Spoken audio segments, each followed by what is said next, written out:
Hello, hello, hello. We are back again, more AEW. I'm sorry for anyone that doesn't like the AEW stuff. Yeah, pretty much that. I have a huge backlog of 1994, 92 WF. I can't remember which one it is. I have a huge backlog, so that is going to come out quite regularly, so I wouldn't worry. So this is our TV deal. There just seems to be a few places in America that we're not getting. Is that us? Yeah. Great Lakes, Mid-Atlantic, Mid-South. Midwest, New England, Northwest, Southeast. Maybe we just, because it's so small, we don't get much pop.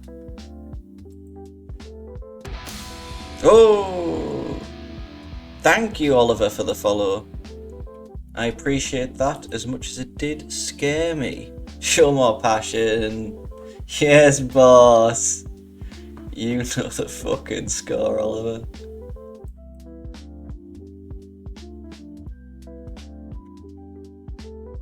Hello, the Emperor. Welcome back. Fucking big pop. Some fashion like lads. Fucking big pop.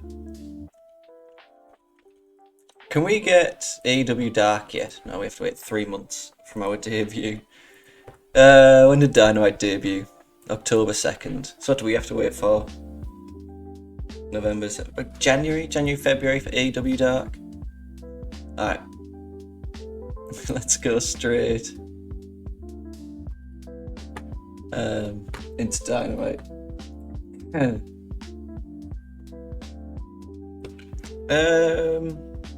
Should we start loosely touring? I kind of like it we'll keep it in Daly's place for now. No one gets the night off. Yeah, let's keep it in Daly's place. That's fine. Locker room instance. Daniel's been passing on tips to Austin. Dreamer was in fine form. Cabana had some karaoke. DDP ran some drills. Cody ran some drills. Yeah, the mod is very up and down. It seems like they are quite regularly adjusting stats if people do give them feedback, so I do appreciate that. Sadly, when I first started doing this, I'm on the first iteration of this mod, which means like stuff is quite wild. Like Orange Cassidy is like really lowly rated.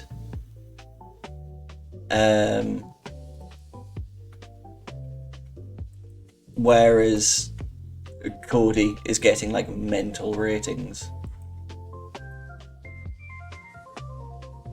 But yeah, it's one of those things, like as the mod goes on, give it maybe another year with constant feedback and then it should be in like a decent enough place where it's fair enough.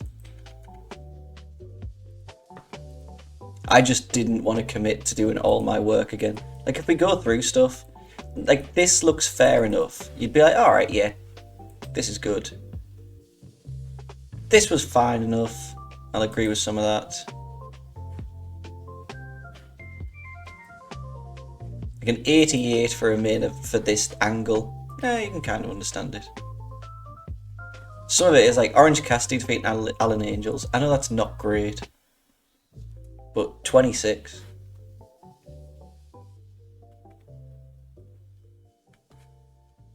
I feel like we'd gotten higher rating. I guess the higher ratings are on angles. That does make sense. AEW Dynamite opening. Let's go. Don't have much time. So we get a video package that showed some highlights from Saturday's Full Gear pay-per-view. That's fun. Get to do another video straight away. Yeah, that's the thing. Like, I feel like that's the most like, because if people are gonna play this mod, they're going to be the people that want to play, for the most part, WWE or AEW. We don't need Brian Cage, he wasn't in anything. So they have done very well to get everyone in that is needed.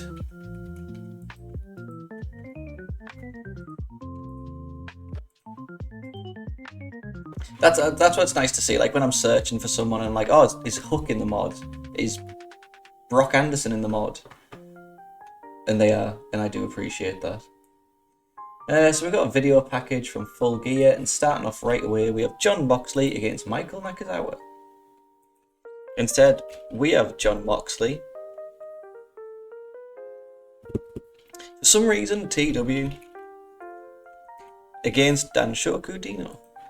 It wins. The match goes a minute. We just don't have Michael Nakazawa, so I was like, I'll get someone else from DDT. Yeah, TW's been running like shit this morning, I don't know why.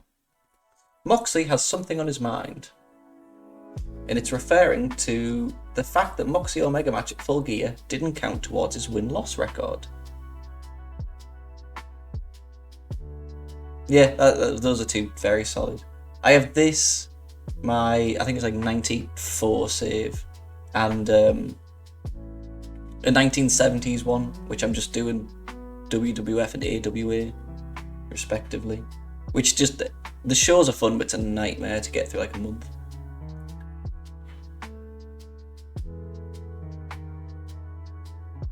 Yeah, I creative ideas probably do need to be nerfed. I don't really use them all too much, so I don't really mind that.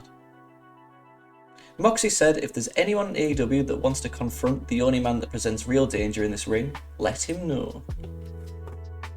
Fun little promo from Moxie who wants to get up his win-loss record.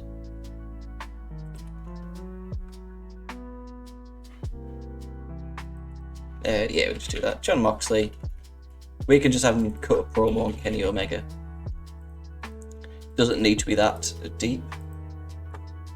Great promo from Moxley as usual. Yeah, to be fair, momentum is sometimes a bit of a nightmare to get up. We have Jungle Boy and Marco Stunt against Grayson and Evil Uno. Marco and Jungle Boy against the Dark Order.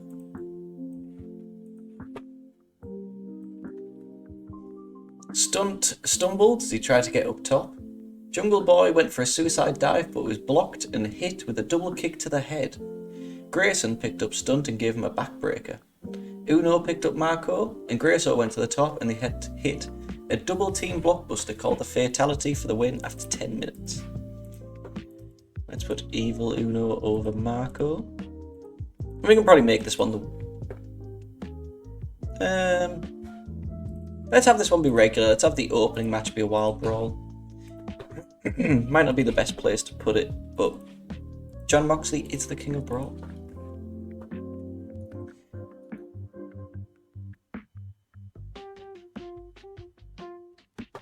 After the match, Uno told Stunt he showed some heart and he's impressive, but only Uno can give him purpose. Luchasaurus showed up, kicked to one of the creepers, chopped to another, headbutt to another creeper, and he tossed the guy into a barricade.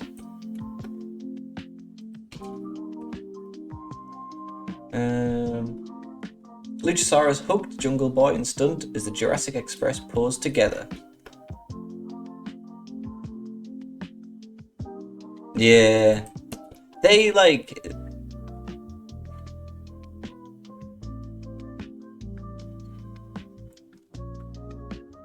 I could never take them seriously straight away.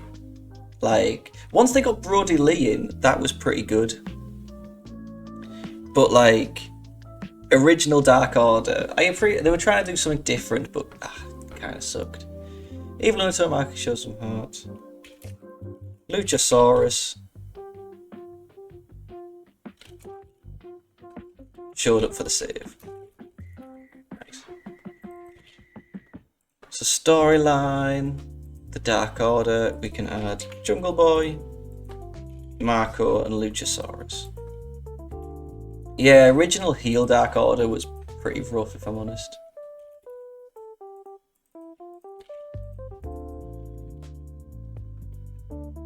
Yeah. It didn't help that they, like, came in and didn't really win very much. It was very up and down.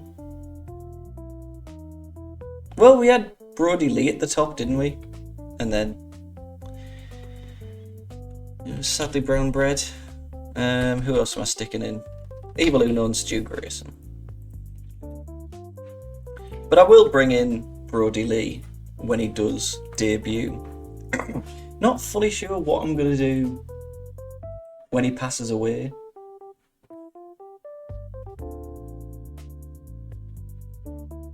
Yeah, especially when -1 came in, it was like you can't really do anything bad to Dark Order. So we have Darby Allin against Sean Spears against Peter Avalon up next, which is a wild match. So where's Darby? Let's do... Yeah, I would never kill him off. The two options would be just to kind of have him and never use him, or just kind of keep him around, but there is this constant issue of it's difficult to squeeze in, like, because obviously I'm following along what happens in real life, it is difficult just to squeeze someone in. Let's stick Matt Cross in this match. Probably have this one steal the show if I'm honest. Spears slammed Avalon back first into the ring apron. Joey Janela showed up in the ramp and ran down to the ring to fight Spears. Allin hit a flipping net breaker into a stunner, and then went up top and hit the coffin drop for a win after 4 minutes on Avalon. Yeah. Like, if this was just someone that was a jobber, then it would be easy just to kind of keep them around and just keep using them. But if Brody Lee had stayed alive, I was going to say stayed in AEW, I'm trying to do two things at once, it's not going well for me, then he would have continued to be poised at the top of the card, at least in the mid card.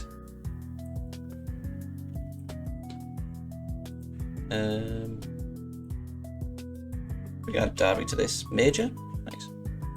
So it's difficult to fit him in. Darby cut a promo on John Mox, saying, "I accept, John Moxley, I'll be the one to wrestle you."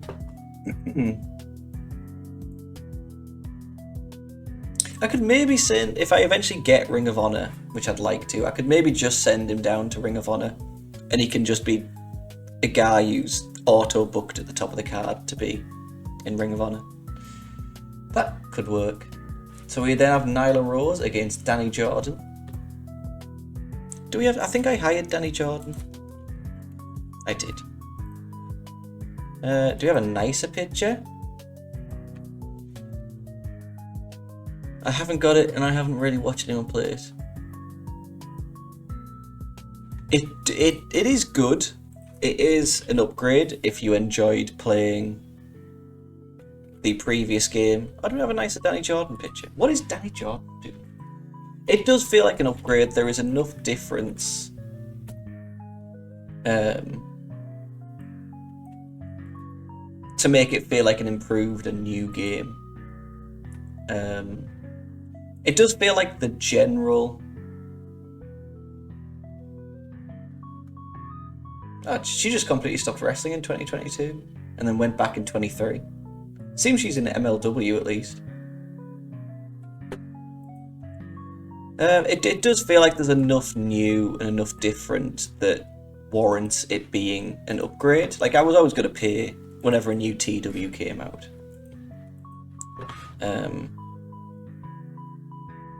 I did very much struggle, and I do struggle finding some of the stuff that was obvious there before. Like, all this is just kind of a mesh to me. I struggle to find anything that I need to. And, like, the inner circle and booking team and stuff is good. Hello, Timu, how are you? Is good and is enjoyable. but fuck me, do you get so many moral issues. Like, way more than you ever did before. Like, if I at least go to John Moxley, he's pleased at the moment, doesn't like the Chief Enforcers, so I was like, alright, I'll make you a Chief Enforcer. Doesn't like the booking team, so I just put him on the booking team. Same with Pac. Just doesn't like the Chief Enforcers constantly. Just, there's no way to change that. But it's like, there's some people that would never have had a problem. Like, where's Kota Ibushi? Angry and Enemy added to the book team. I suppose that's Don Callis, so that's not the end of the world.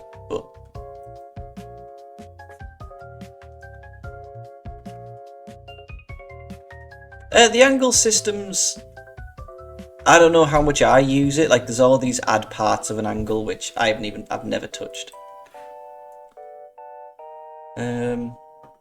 Next week on Dynamite is the Dynamite Dozen Battle Royale, and the winner gets the Dynamite ring.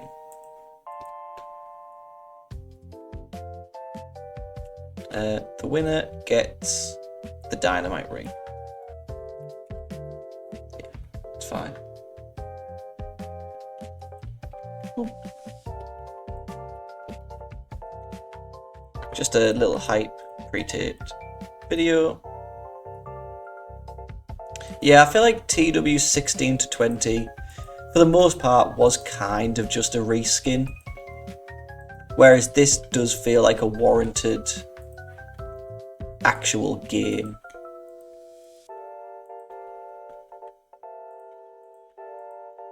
Just add a bunch of everyone.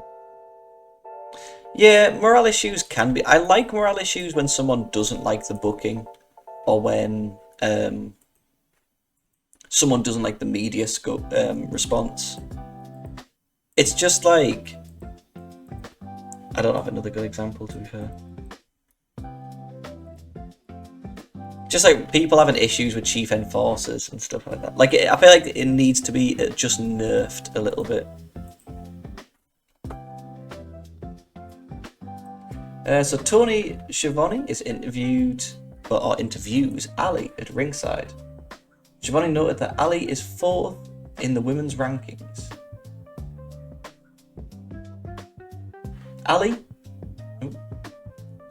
The lights went out in the arena and the spotlight was on Awesome Kong in the aisle with Brandy Rhodes joiner. Ali tried to go after Kong with punches, but Kong knocked her down easily and hit her with a spinning back fist.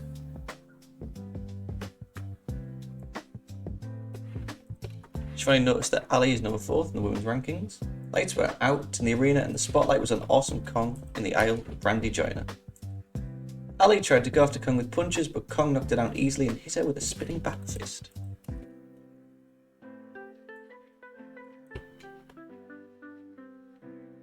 Yeah, I do agree some of the, like, spinning fist. I do agree, like, there needs to be an in-between, I feel like. Tony Schiavone.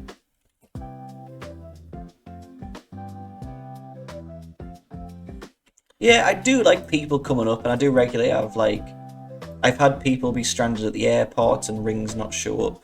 So I do like that. And we have Ali as the bunny. We'll just keep her as the bunny. In fact, roster, it won't let me change this, will it?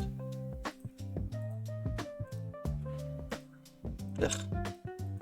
The bunny, let's do storyline. Nice. King Kong. Let's add the bunny.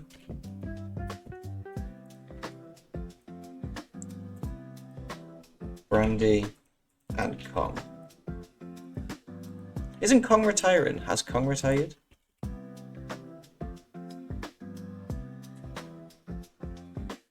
Talk to her. Oh no, she isn't. Oh, thank God. The bunny. That's what I wanted to change just to Ali for the time being.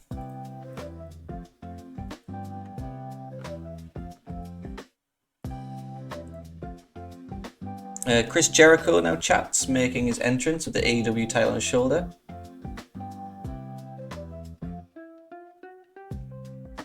Jericho says he's still the champion, and he said he is what he says he is, the greatest of all time.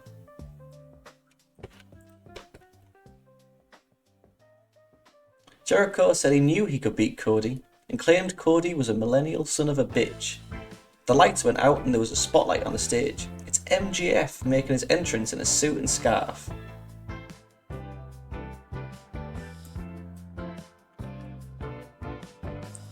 MJF said he had to get something off his chest. And when MJF asked if they don't like him, the fans booed some more. MJF said if he didn't throw in the towel, your favourite wrestler's career is over. I can go there. MJF told Christopher he is a big fan, and if he did a Mount Rushmore of pro wrestlers, you would be in his third or fourth group. MJF said he heard a rumour that Jericho wanted MJF to be in his inner circle. And Jericho said he heard that MJF wanted to be in the group, and they went back and forth for a bit.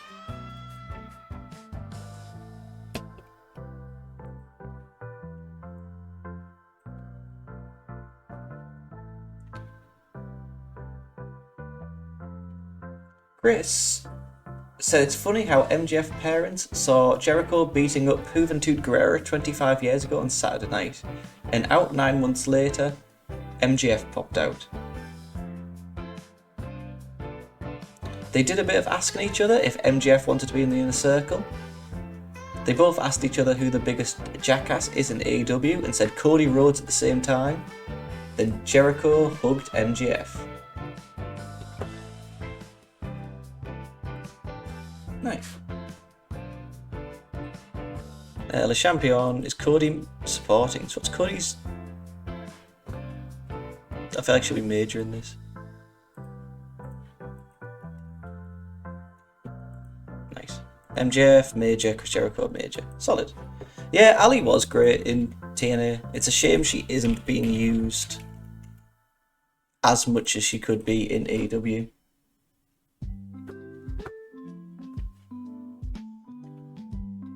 MJF, Chris Jericho, both cutting a promo, I guess, and Cody. Nice. And to each other to a degree.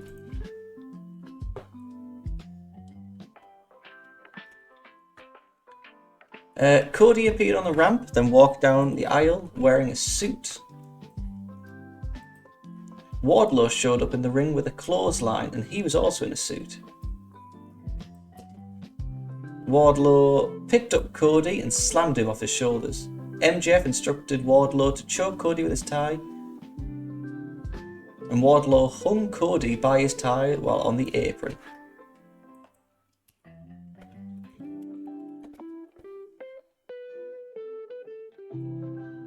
Wardlow showed up in the ring with a clothesline and attacked Cody under MJF's orders.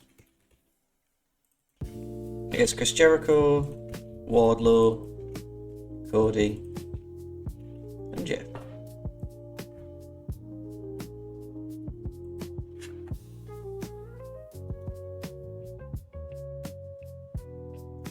Yeah, Ali seemed to just... I imagine she wanted to be with her husband, but she was great as a babyface. Kylie Ray... she was always up and down with her retiring and stuff. I am happy she's wrestling again. And I do plan on keeping her in AEW as long as I'm booking it. Willow does seem to be going down well, so I do appreciate that. Back in the ring, Paige hit the buckshot lariat for a 2. Pac took control again with some kicks that knocked Paige down. Pac went up top and hit the Black Arrow splash into the Brutalizer. Paige was out, so the referee called for the bell after 13 minutes. I also like Willow. Is referee stoppage a...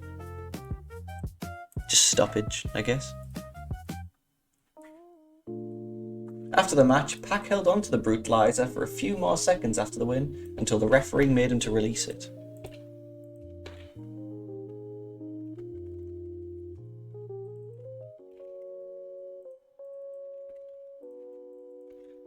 Chris Statlander was a great babyface, and then I think at one point they turned her heel. I didn't really understand that.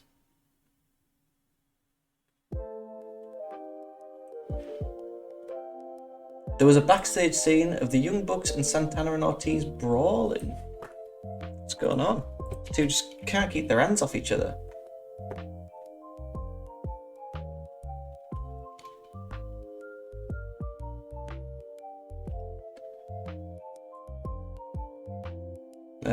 It was back to full screen with a fight continuing on the ramp. Santana and Ortiz attacked with their blackjack socks filled with baseball to the ribs. Brandon Cutler, who was a friend of the Young Bucks, showed up to save Nick from a double team attack, but then Santana and Ortiz went after Cutler with punches. Santana and Ortiz said they were the best. Private Party showed up to shove Santana and Ortiz, and the Young Bucks were helped to the back.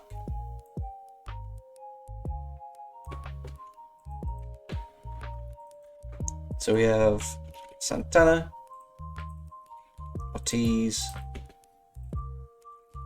Nick Jackson, Matt Jackson, I guess Brandon Cutler, and then Private Party. Mark and Isaiah. Nice. So that's our main event. Next week on Dynamite, it's Santana and Ortiz against Private Party and Mox against Darby Allin.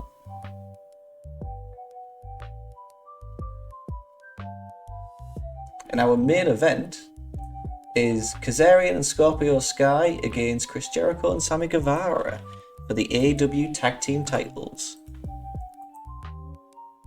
So it's SCU against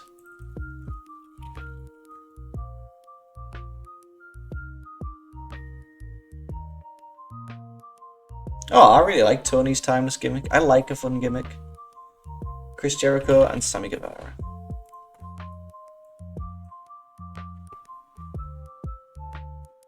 I always thought Britt Baker was better as a heel. Jericho wanted a dropkick. Sky hung onto the ropes and missed an elbow drop off the middle. Jericho went for the lion salt, but Sky got his knees up. Jericho sent Scorpio into the ropes, but Sky jumped off and Jericho hit a code breaker for the two. They got back up and Sky did an inside cradle that led to the victory after 11 minutes. We'll do 16 since it's the main event. AEW World Tag Team. Let's do Scorpio Sky winning. Storytelling and make it a flash pinfall. Nice. Jericho was pissed off at the loss, so he destroyed some of the set by tossing over the barricade.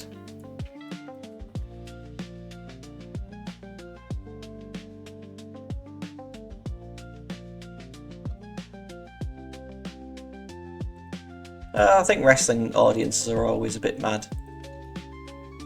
I don't necessarily mind any wrestling audience, though I do find the original CZW and Ring of Honor fans frustrating. Anyone that has an air horn can fuck off.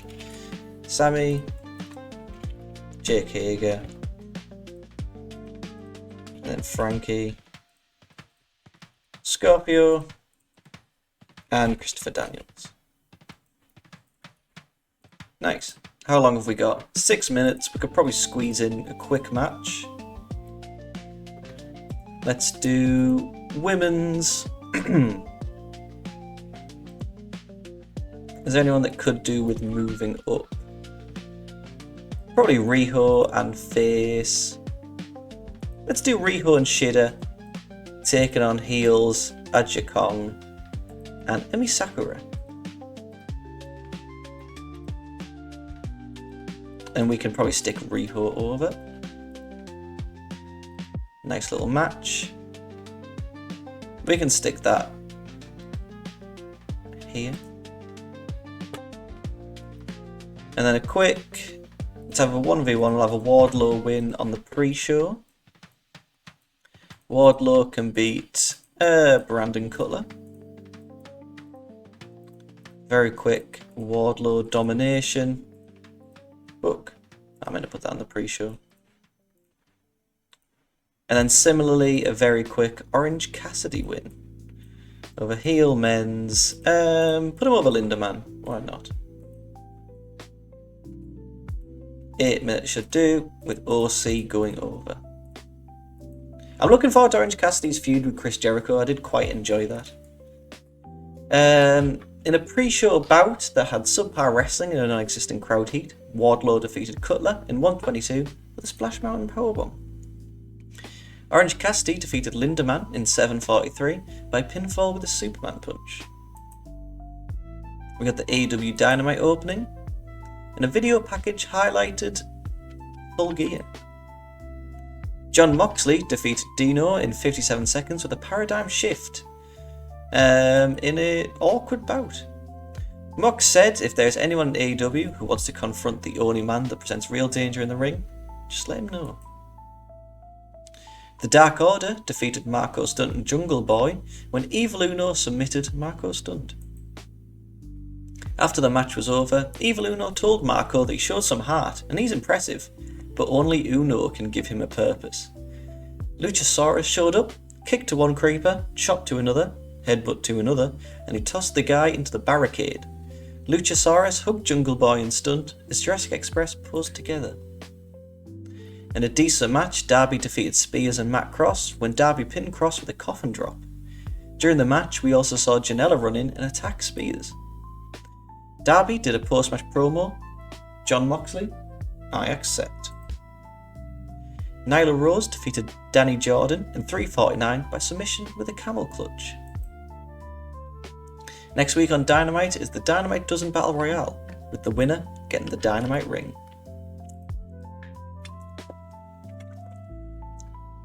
Riho and Shida defeated Emi Sakura and Aja Kong when Riho pinned Kong with a Northern Lights suplex. Shivani noted that Ali is number 4th in the women's rankings. The lights went out in the arena and the spotlight was on Kong in the aisle with Brandy joining her. Ali tried to go after Kong with punches, but Kong knocked her down easily and hit a spinning back fist. Chris Jericho says after Full Gear he is still their champion. MJF said if he didn't throw the towel in, your favourite wrestler's career would be over. MJF said he heard a rumour that Jericho wanted MJF to be in the Inner Circle, and Jericho said he'd heard that MJF wanted to be part of the group. They both asked each other who's the biggest jackass in AEW, and said Cody Rhodes at the same time. Jericho hugged MJF. Cody appeared on the ramp and then walked down to the aisle wearing a suit. Wardlow showed up in the ring with a clothesline and he was in a suit also.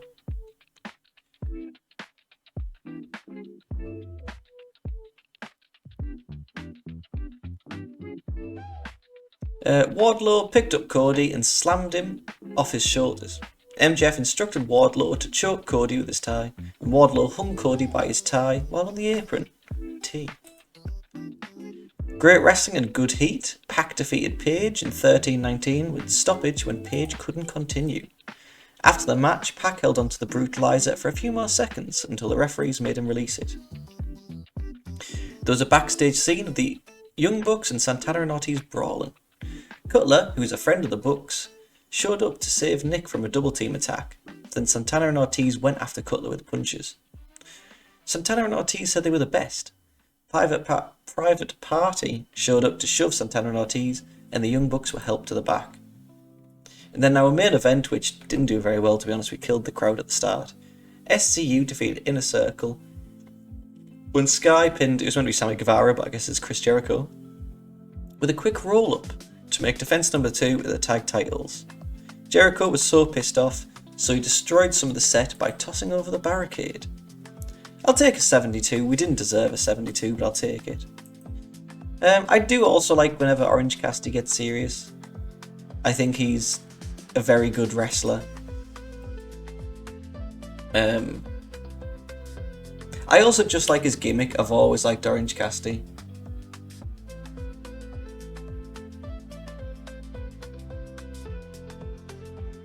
I hope so. I'd like to think so.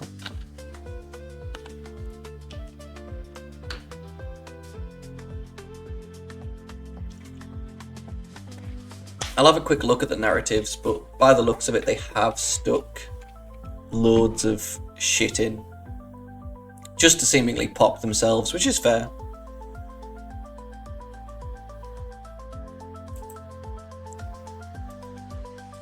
Yeah, I also appreciate good narratives.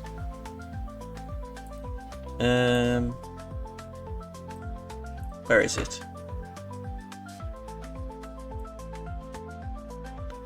Change AEW logo name. Ring of Honor, Sinclair Cyber Attack, Sinclair FCC fine.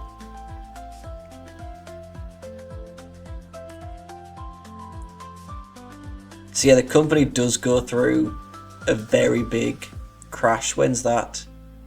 2020. Sinclair Cyber Attack.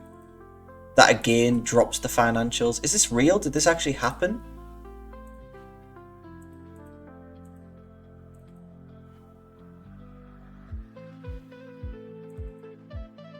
And again, another financial crash. Did all of this actually happen?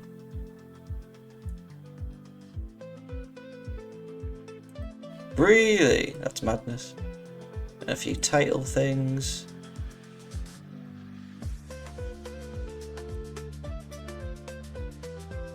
What's NXT 2.0? Oh yeah, the shitty NXT kind of thing. Don't look at my saves, don't look at my saves. It's for whenever I have to make a copy and things go wrong. Yeah, I forgot about that NXT. That was awful. I really enjoyed the old NXT. Oh, I was like, why is Angelico annoyed that he's out injured? I've been booking him, but it's because he's fucking got a major concussion and was out for over a year. Yeah, I forgot about that NXT. That was kind of awful. I hated that Brandon. Hated it. I'm not passionate about a lot of things, but that kind of whole branding bit.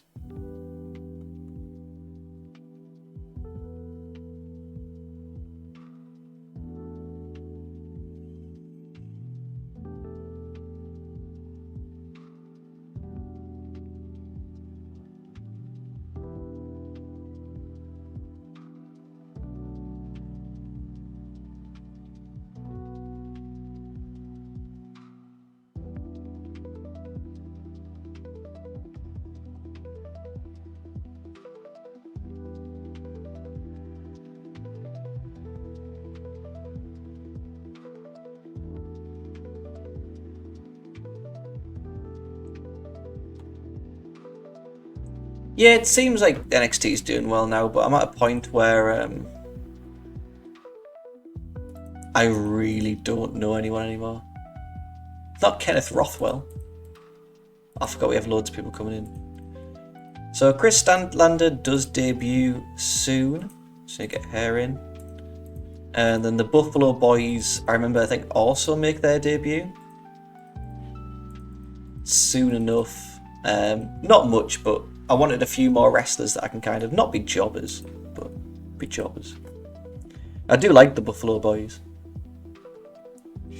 I remember when they got like a small feud with Chris Jericho, who helped pay for their medical bills when they got in a car crash. Forgotten AEW star finally returns after 9 months.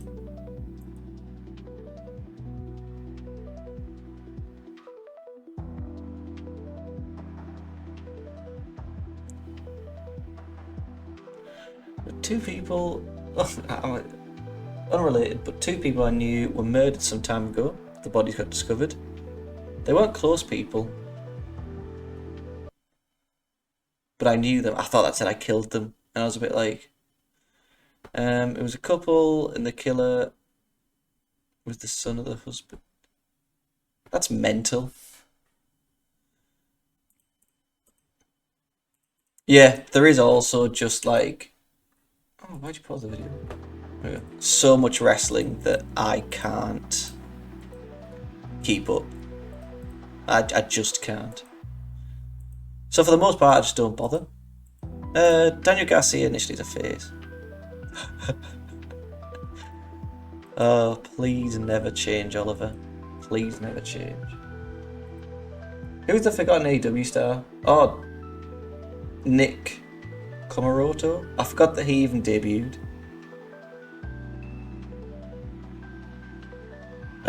It says like, forgotten AEW star finally returns after 9 months. He had hip surgery.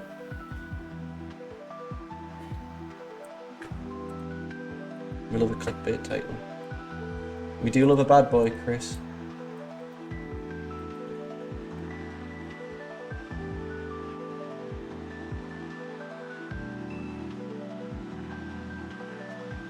Ooh, Phoenix is on the next show.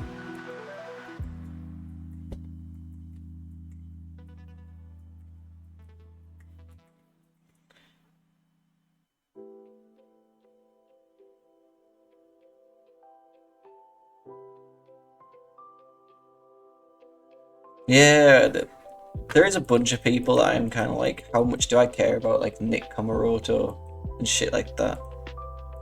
Like, they had a bunch of those like Nightmare Factory graduates, and I'm like, it's cool, but we could just use like Puma King instead. Aaron Solo, I forgot. Megan Byrne, she's also someone. Or Bane.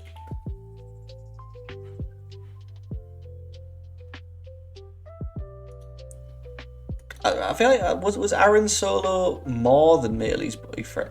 More than Bailey's boyfriend? Weren't they married? Or at least engaged for the longest time? On April 6th, Bailey unsuccessfully challenged Toni Storm for the world title. Also, she is. Whoa, we've got GIFs on Wikipedia now. A highlight reel of a match between Bane and Ali Catch at House of Glory. As can be seen, Bane utilizes her height and strength by using maneuvers such as a German and a tombstone. She's from Thessaloniki. Oh, she's billed from Thessaloniki. She's just American.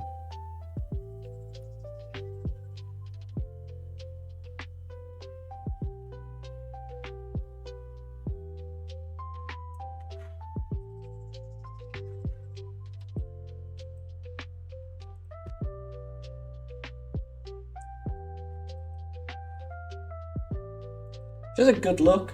Is she actually that tall? How tall is she? I feel like I've heard of this person but never seen them. The most I've seen of them now is the GIF on Wikipedia, which is still blowing my mind. I love that she's billed from Thessaloniki, but she's actually from Connecticut.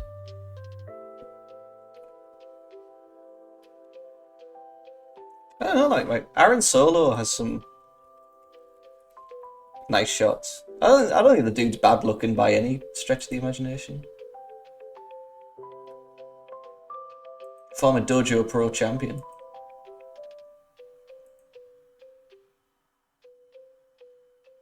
The Factory with QT Marshall, Nick Komotoro. Ricky Starks is somewhat hot. Aaron Solo got to meet the Rizzler.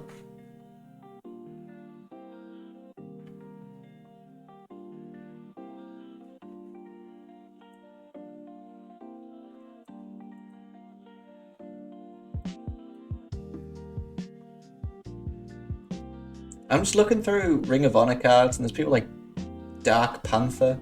I forgot John Cruz. I wouldn't mind getting the Von Erich boys. I do like. Whoa, that's a good picture. How sure? Yes, boss. AEW Dynamite 8. How long have I got?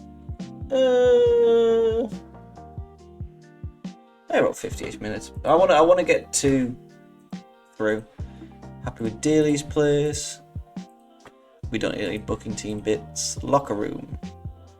Matt Seidel has been passing on tips to Nick Wayne. Chris Jericho pulled a classic rib on Chuck Taylor. Matt Seidel was fun to be around. Adja Kong had a small clash with Excalibur. So did Alex Reynolds. DDP ran some drills. Cody ran some drills. Nice. Start out with our simple yet effective AEW Dynamite opening.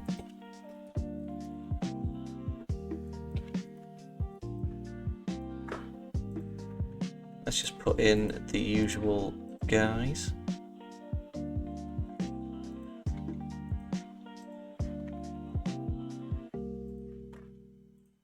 Make it a hype. I think I'm paying out the nose for AJ Styles. Yeah, oh, I mean, I'm only giving him 77,000 a month. He is out for the next, like, year. So whether we use him or not is a different story.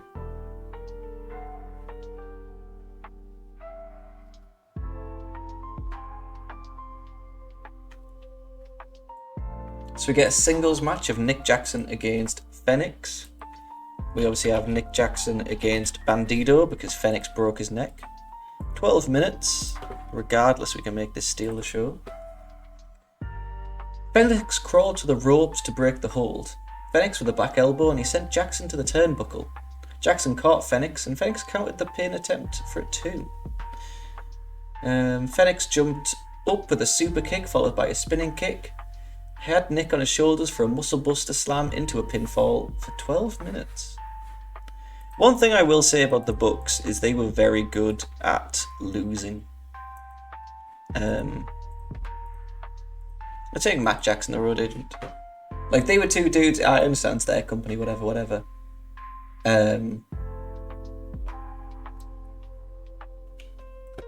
But they were very fair about losing, I feel.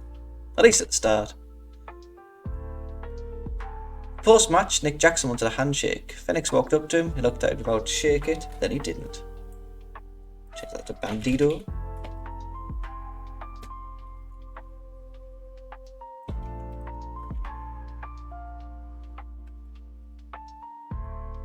But didn't shake it.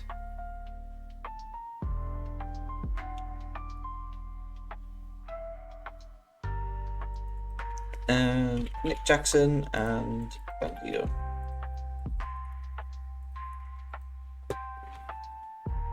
We then have Britt Baker against Hikaru Shida. 1v1, Britt against Shida. Baker reversed a pin attempt into a submission attempt, but Shida got to the ropes and Baker hit a swinging net breaker for 2. Shida with a running knee strike. Baker reversed a pin attempt into submission, but Shida got to the ropes and Baker hit a swinging neck breaker.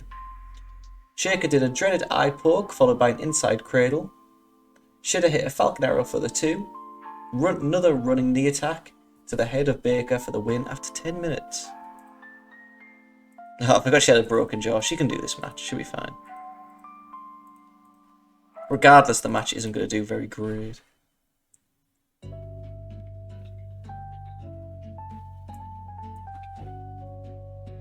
Video saying stop blaming chaos and bring a new order to your life and join the Dark Order. Use hashtag join the Dark Order and they will find you.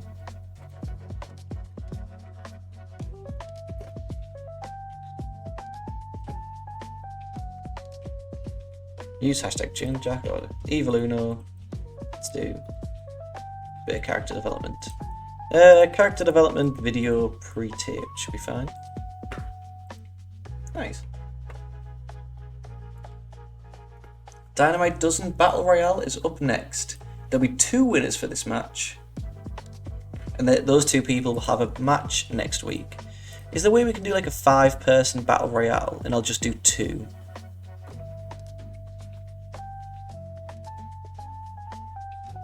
Oh, if I just do 2 5v5s should be fine.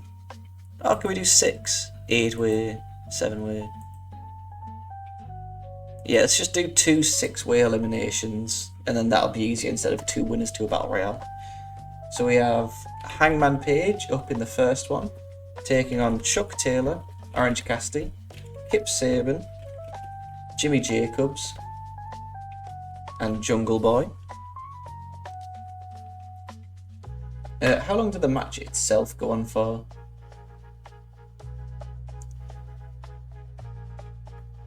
I don't know. Let's presume 15 minutes. Oh, brother, it's such a long sim. So Hangman Page wins the first one. Let's make this a wild brawl. Oh, how long does it need to be? 10. That's fine. We'll do 2 10-minute matches. Search. Is that a 6-way straight away? I just ignored it. 6, yeah. Elimination, and then in the second one, we have Jungle Boy, I think was in the last one. So there's Pentagon, Sonny Kiss, Joey Janela, MJ. Wait.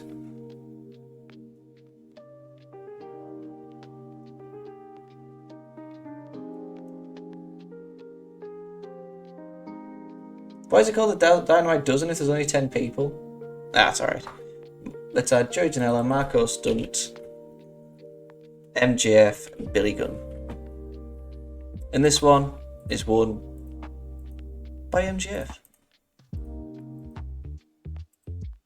So Billy Gunn and Pentagon are unhappy. What happens if I keep them strong? Pentagon's fine. Billy Gunn's fine.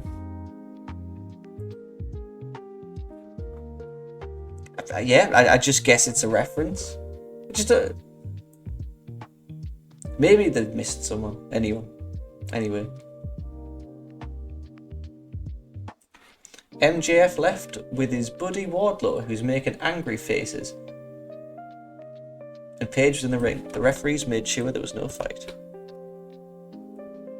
We don't need the term jacked up buddy. The referees made sure there was no fight between MJF and Paige.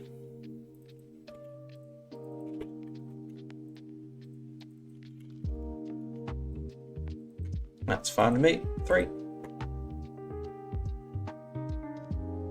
So replay of last week, Dynamite when Scorpio Sky pinned Chris Jericho in a tag team match.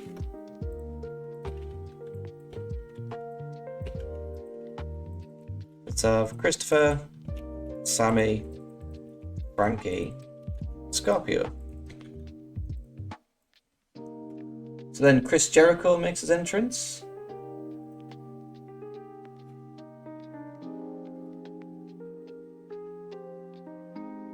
Jericho said that he's sorry that it's in Chicago instead of Indy. But then he had Chicago as a hockey team and 2 baseball teams while Indy does not. Jericho said next week you can watch the celebration on Dynamite. Jericho said it'll be the greatest celebration in pro wrestling history. SEU's music hits. Sky said that it takes a real man, no paragon of virtue, to apologise and do something wrong. Sky said, but you forgot to mention that Jericho threw a tantrum. Not only did SEU defend the titles, but Sky pinned Jericho, giving him his first loss in AEW.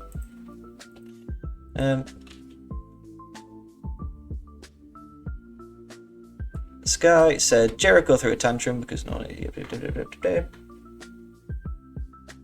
Jericho told Sky he didn't embarrass him.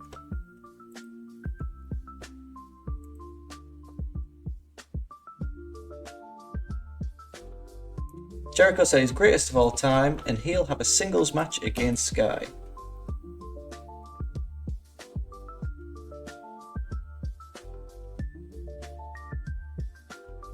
Nice, that's fine. We just need to do that. It doesn't need to be much more. There's a lot of just chatting in these angles. Christopher Jericho, Sammy, Jake Hager, and then we also have Scorpio, Frankie, Chris Daniels. Happy with the character development.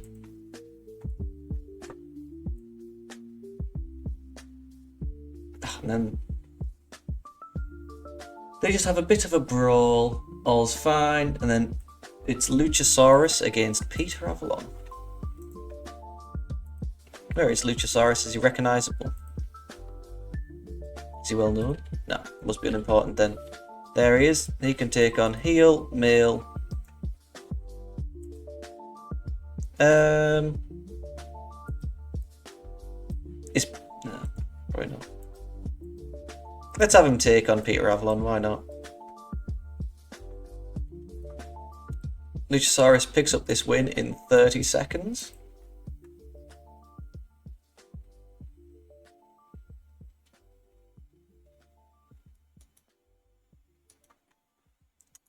We could put that here because there's nothing between the next matches. So 2v2, we have Proud and Powerful against Private Party, all the P's.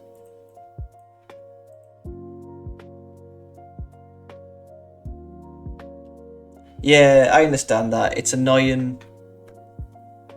Even if because sometimes they have creative control, don't they? It is annoying that it has to be an alliance title.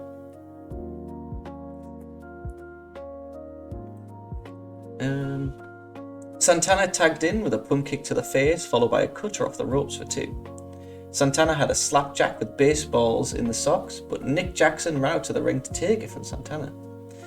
Cassidy kicked both guys, Quen went back, and then they hit the Gin and Juice tag team for the win after 15 minutes.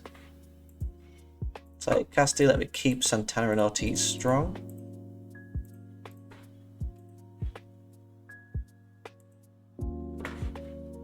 Post-match, Sammy Guevara attacked Nick Jackson at ringside. Dustin went into the ring and took out Santana and Ortiz, while Guevara used the cast on his left arm to take out the heels.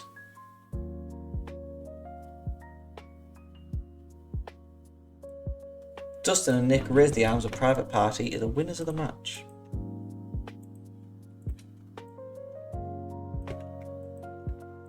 So you have Dustin, Nick Jackson,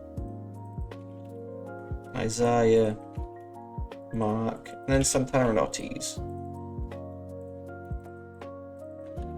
3 minutes should do.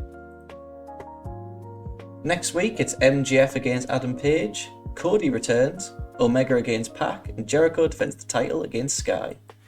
But up next is Moxley against Allen.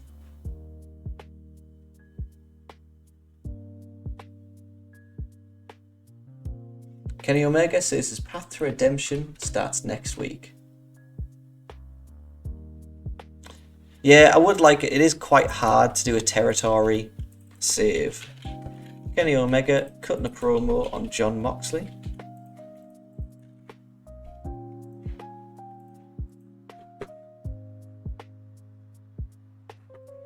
There's a video of Darby Allin skateboarding with body bags that has Mox written on it. I enjoyed Darby's little videos. I enjoyed the whole Darby and Sting team. Like I really thought that was cool, and I appreciate that a lot. And it was nice to see like a solid Sting run.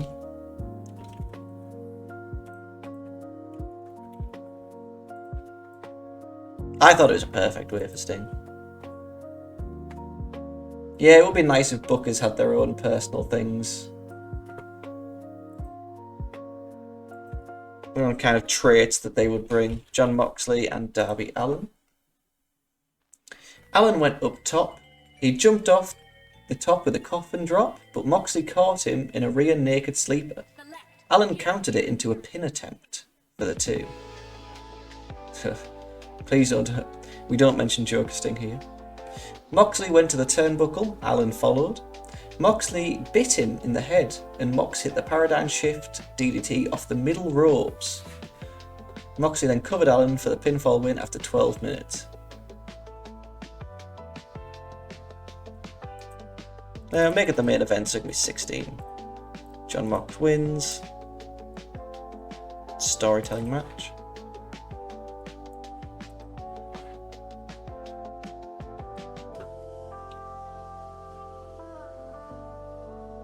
Moxley spoke into the camera saying, "Who's the top of the food chain?" Yeah, I felt like a lot of Sting. Like, TNA was fine, but TNA was TNA. When he was like in WCW, it was never the greatest of runs, and then it was kind of overshadowed by Hulk Hogan.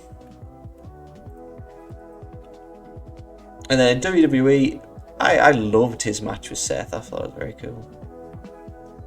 I didn't actually mind Sting's match with Triple H. Perfect.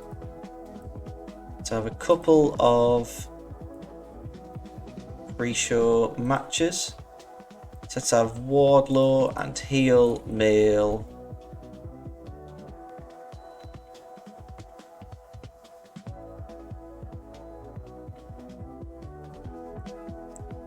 Let's do Wardlow and Cage just taking on the face team of...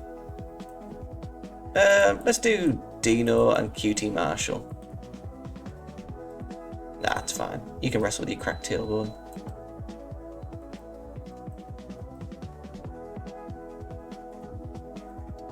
Wardlow, nice. Staff, who is it? Oh, QT Marshall. And then let's have a 1v1 of face mail. Everyone down here is mostly fine. We could do with a Matt Jackson win over heel. Alex Reynolds. Yeah, I feel like Seth is the opposite of an unsafe worker. Like, everyone's kind of injured someone.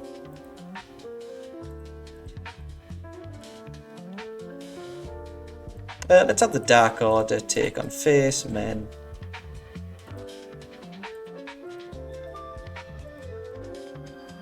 We could do Kevin Bennett and Kevin Blackwood.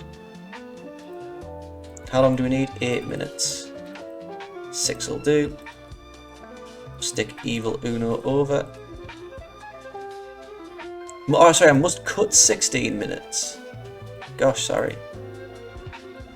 Need to cut 8 minutes.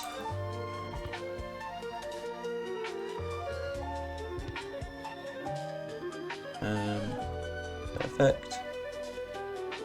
It's also 10 minutes. Must cut a singular minute. Oop.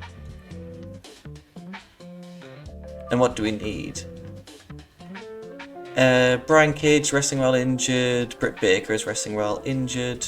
75% so will not be penalised. Let's run the show. In a pre-show bout that decent wrestling but didn't have much heat, Wardlow and Cage defeated Danshoku Dino and QT Marshall when Wardlow pinned Dino with Splash Mountain Powerbomb. Matt Jackson defeated Alex Reynolds in 12:03 with a moonsault. We then get the Dynamite opening, in a bout which had great wrestling and a decent reaction from the crowd. Bandido defeated Nick Jackson in 9:20 with a Revolution Fly. Post-match, Nick Jackson wanted a handshake. Bandido walked up to him, looked like he was about to shake it, but didn't. Shida defeated Britt Baker in 7:48 with a Tamashi no 3 count. We've got a promo video, stop living in the chaos and bring new order to your life and join the Dark Order.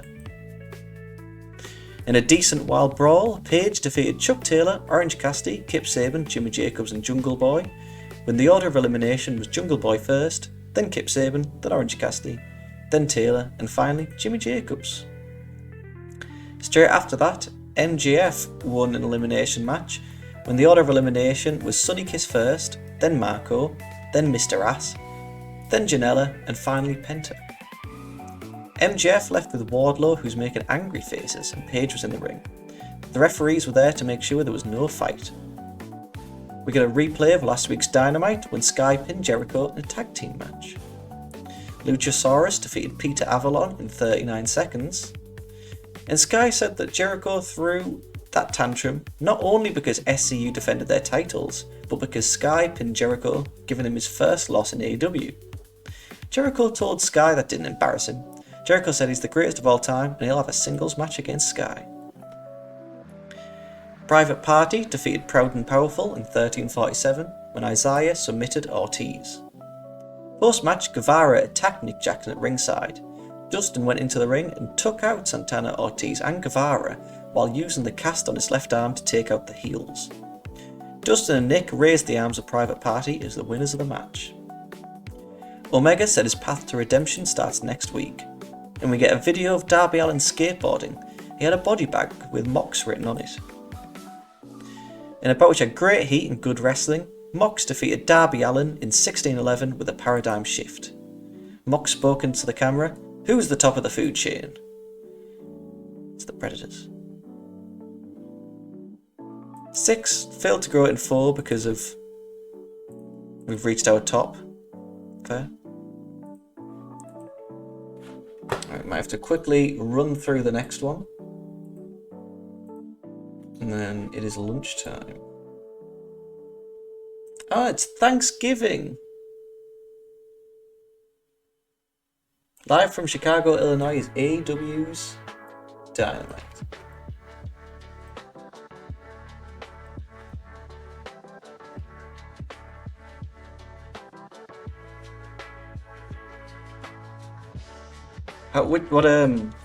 How does everyone like their toast cut?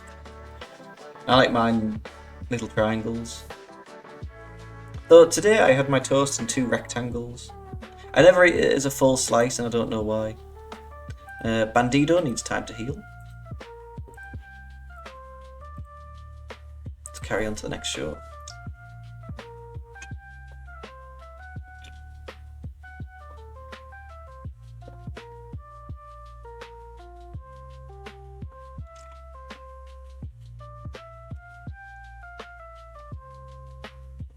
Straight down the middle, that's fair. I don't know, a full slice of toast. I had toast this morning, that's the only reason why, with Marmite. Yeah, a full slice to me seems very chaotic. I'm afraid to have my toast cut up. Lizzie Valentine. She left the promotion in 2009 after witnessing an incident in the locker room. Tell me more, Lizzie Valentine.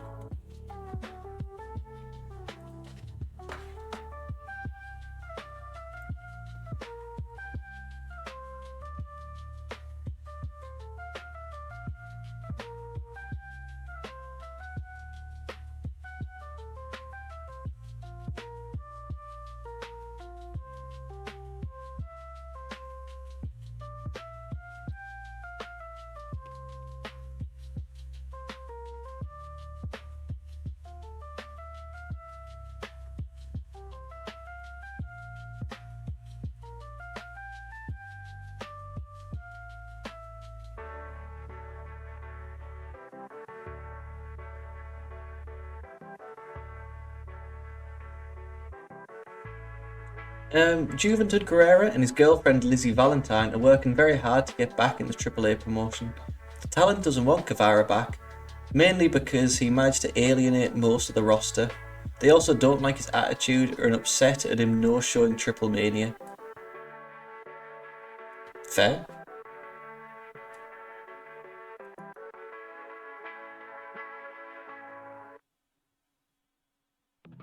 Yeah, the past 2 weeks have been mental with the heat. It is reported that former TNA broadcaster and staffer Josh Matthews recently began working in AEW. He's been working in the production trucks, helping to facilitate information between AEW's production team and the producers and road agents for matches.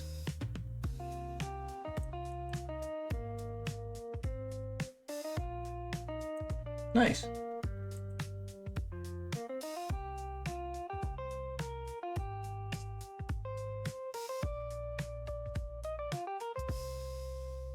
Well, Sky Blue's been out injured. Yeah, Josh Matthews on commentary is pretty awful.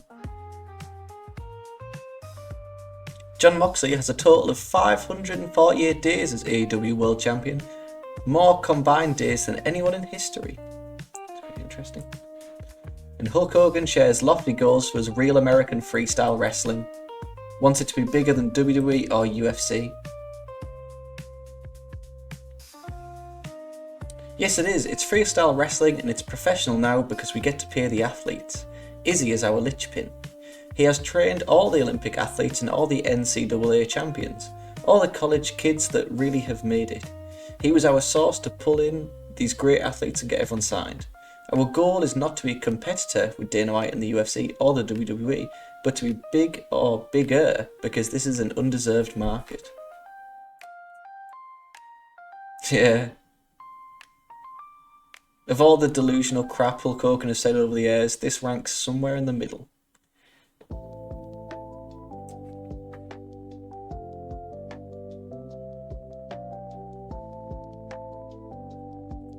It's going to be one of those things that just kind of fizzles out, isn't it?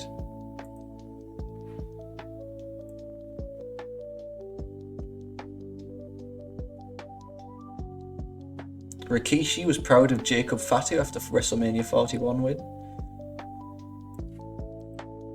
Of course he is. Does that mean anything?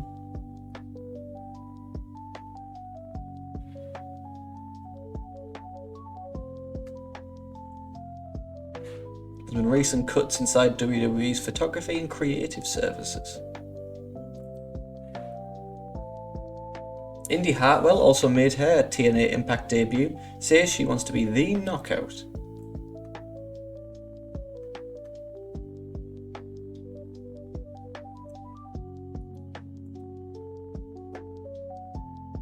Bash Morgan Webster and Mark Andrews were also backstage at TNA. I can't believe Cody Deaner is still wrestling.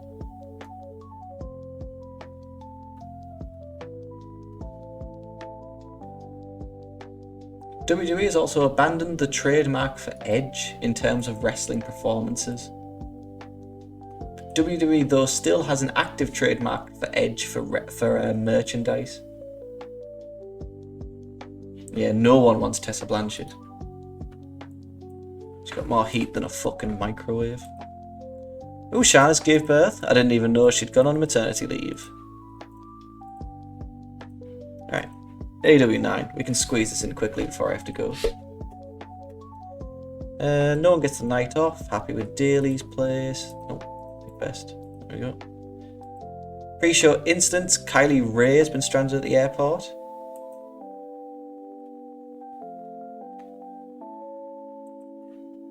That's fine. Locker room. Matt Seidel passed on tips. The Hurricane and Cabana have been hanging out. DDP ran some drills. Cody ran some drills. Darby got in an argument with Excalibur, and so did Billy Gunn, so did Flamita. Matt Seidel was fun to be around. Billy Gunn's been passing on tips to his son. Don't need to address the locker room. Yeah, that's the thing. AEW could call him Edge, but they couldn't like sell that at all or do any kind of merchandising or advertising. I think AEW Dynamite opening. Right, pre-taped video.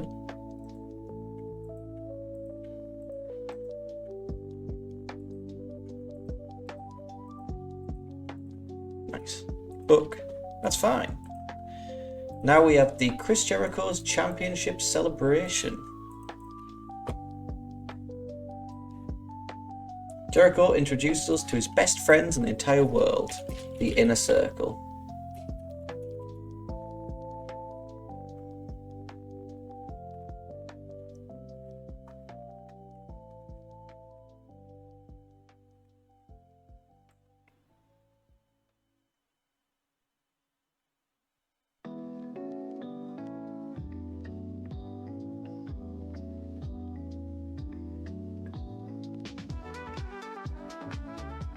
The SCU trio were dressed up like a marching band members that were standing on the ramp, so they went to the ring and cleared the Inner Circle.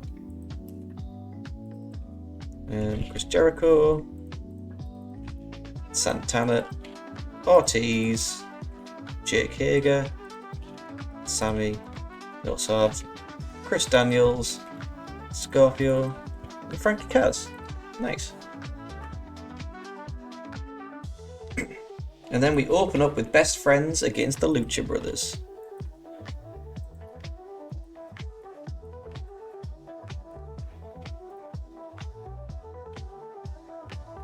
Cassidy went on the apron, flapping his arms. Pentagon was distracted, and then he hit the super kick on Trent. Taylor dove off the steps onto Pentagon on the floor. Phoenix with a jumping kick on Trent. Phoenix leapt into the air. Trent had Phoenix on his back and dropped to the knees for a pinfall for the win after 8 minutes. Let's stick Trent over and steal the show.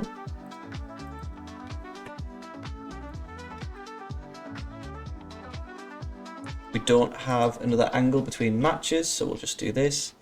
We have a 2v2 of Emmy and Baby Allison against Chris and Hikaru Shida.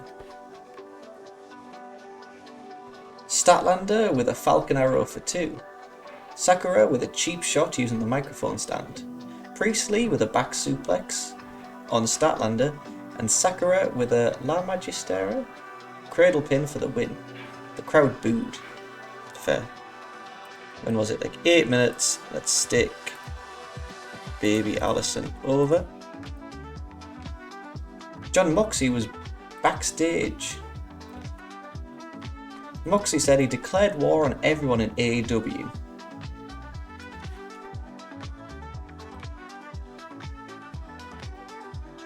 It's fine, happy with that. John Moxley, cutting a promo, we can do it on Kenny Darby. 3 minutes should be fine.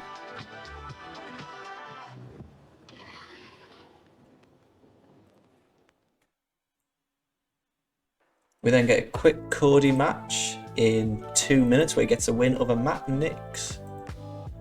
Let's do Cody over heel male.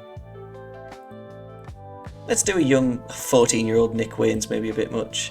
Let's stick him over Robbie Eagles. 4 minutes should do. Guess we can make it a little wild brawl. Cody did a match promo. MGF, we don't have to wait.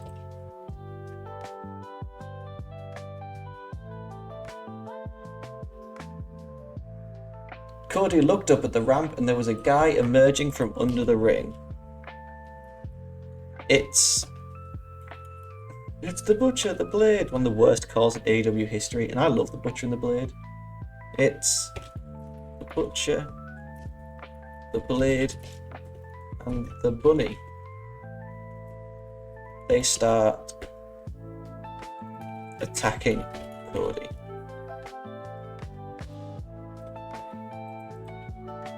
Make their debut from under the ring, attacking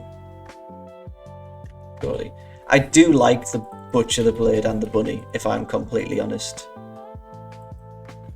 The Butcher, the Blade, and the Hurricane.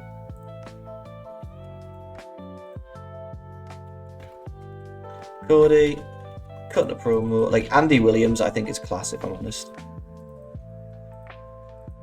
Where is Ali? Now change her back to the Bunny.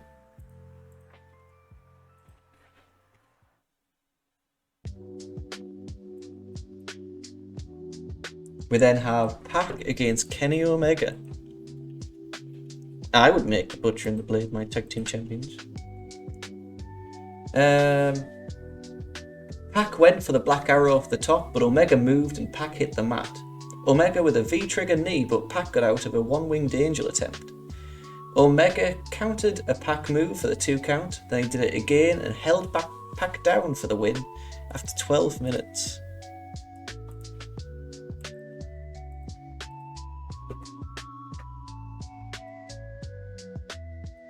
A replay aired from the Dynamite Battle Royale last week. And we go straight into Adam Page against MJF.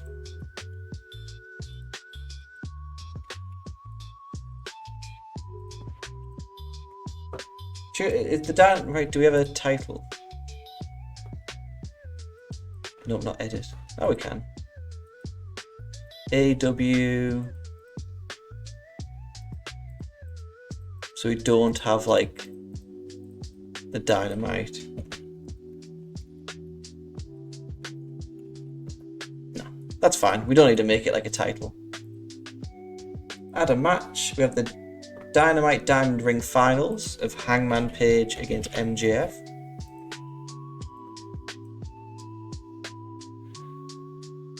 Page connected with a buckshot lariat for the 2, and Wardlow put MJF's foot on the bottom rope. Page looked at Wardlow, who punched Page while the referee was distracted. MJF did a crossroads neckbreaker for the win after 7 minutes. Let's make an outside interference finish on Hangman by Wardlow. Roster, MJF, manager, Wardlow. Nice. Do we need a wild brawl at all? No, just storytelling. DDP made an entrance for the Diamond Ring presentation.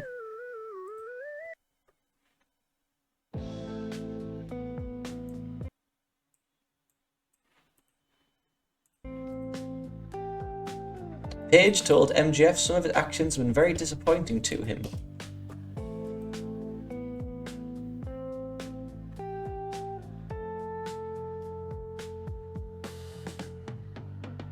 MJF put his gum in DDP's closed hand, and DDP got on MJF's face, so Wardlow got on his face.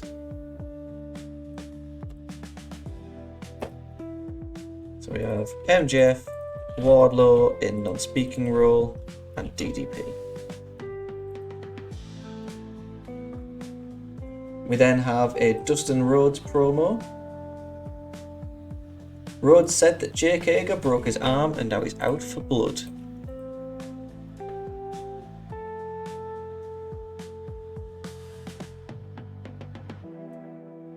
Sammy Guevara, Santana Ortiz from the Inner Circle run down to the ring to attack Dustin. The Young Buck duo of Matt and Nick Jackson run out for the save. Sammy, so we have Dustin, Nick Jack and Matt Jack, as well as Sammy, Santana, Ortiz, Jake Hager. Yeah, I think that's everyone. Video package promoting the Dark Order where they are trying to recruit people.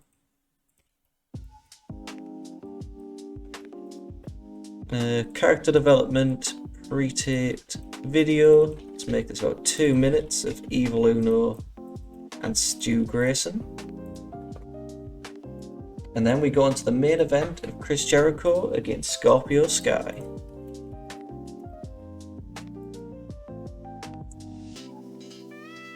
Sky avoided a back elbow and got the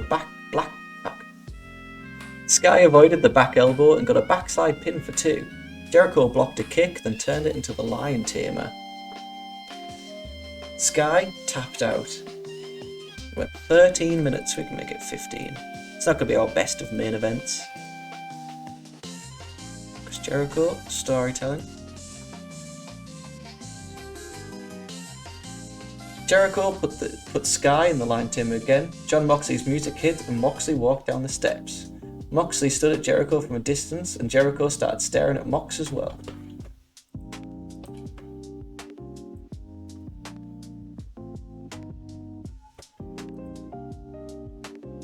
So Chris Jericho, John Moxley, Scorpio in a non-speaking role. Nice, 10 minutes. So we can probably book a quick 1v1. We can have Orange Cassidy taking on Ray Horace, why not?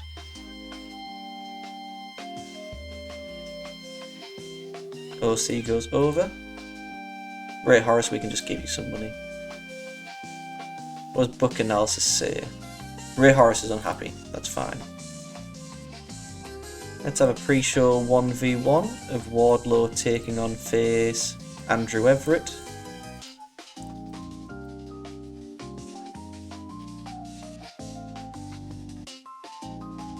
And let's have a 3v3 of the Blade, the Butcher, and the Bunny taking on Dino, QT, and Rio. Pre-show, and I'll stick the Blade over. Nice. In a pre-show bout which had decent wrestling but little heat, Wardlow defeated Andrew Everett in 3:14 with a Splash Mountain powerbomb. The Bunny, Butcher and the Blade defeated Dino, Ryo and QT when the Blade pinned Danshoku with a neckbreaker. We got the AEW Dynamite opening, and in a bout which had great wrestling and a decent reaction from the crowd, Best Friends defeated Mexa Brothers when Trent pinned Bandito. Jericho introduced us to his best friends in the entire world, the Inner Circle. The SCU trio were dressed up like marching band members that were stood on the ramp, so they went into the ring and cleared the ring of the Inner Circle. Subpar wrestling in a non-existent crowd, Emi Sakura and Baby Allison defeated Chris Statlander and Hikaru Shida when Allison submitted Statlander. Moxley says he declares war on everyone in AEW. In an extremely short match, Cody defeated Robbie Eagles in 3:31 by pinfall with a Crossroads. Cody did a post-match promo. MJF, we don't have to wait. Cody looked at the ramp and then there was a guy emerge from under the ring. It's the Butcher, the Blade and the Bunny. They start attacking Cody. In a bout which had superb wrestling and great heat, Kenny Omega defeated Pac in 11:55 with a cross-legged Fisherman's Buster. A replay aired from the Dynamite Battle Royale next week. In a decent match, MJF defeated Hangman Page in 10:01 with a Fujiwara armbar after interference from Wardlow. Guess we're not doing Wardlow as his manager. DDP made his entrance for the Diamond Ring presentation. Page told MJF that some of his actions had been disappointing to him. MJF put his gun in DDP's hand and closed the hand. DDP got in MJF's face, so Wardlow got in his. Orange Cassidy defeated Ray Horus in 7:42 with a Superman punch. Dustin Rhodes is out and said that Jake Hager broke his arm, and now he's out for blood. Guevara, Santana and Ortiz are from the Inner Circle, ran down to attack Dustin. The Young Bucks duo of Matt and Nick ran out for the save. We got a video package of the Dark Order where they're trying to recruit people. And in our main event, in a bout which had good heat and good wrestling, Jericho defeated Sky in 15-16 by submission with the Walls of Jericho to make defense number 3 of the world title. Jericho put Sky in the lion tamer again. Mox's music hit and Mox walked down to the steps. Moxley stood at Jericho from a distance. Jericho stared at Mox as well to end the show. Nice. Financially, 86k, that's fine. Raised some pop in a few regions. And all was good. So I just want to say, thank you very much for hanging out. I'm going to have to quickly run off. Stay safe, look after each other. Maybe I'll do another one of this in the afternoon. Maybe I'll just play Oblivion on the Xbox. Up the ticks.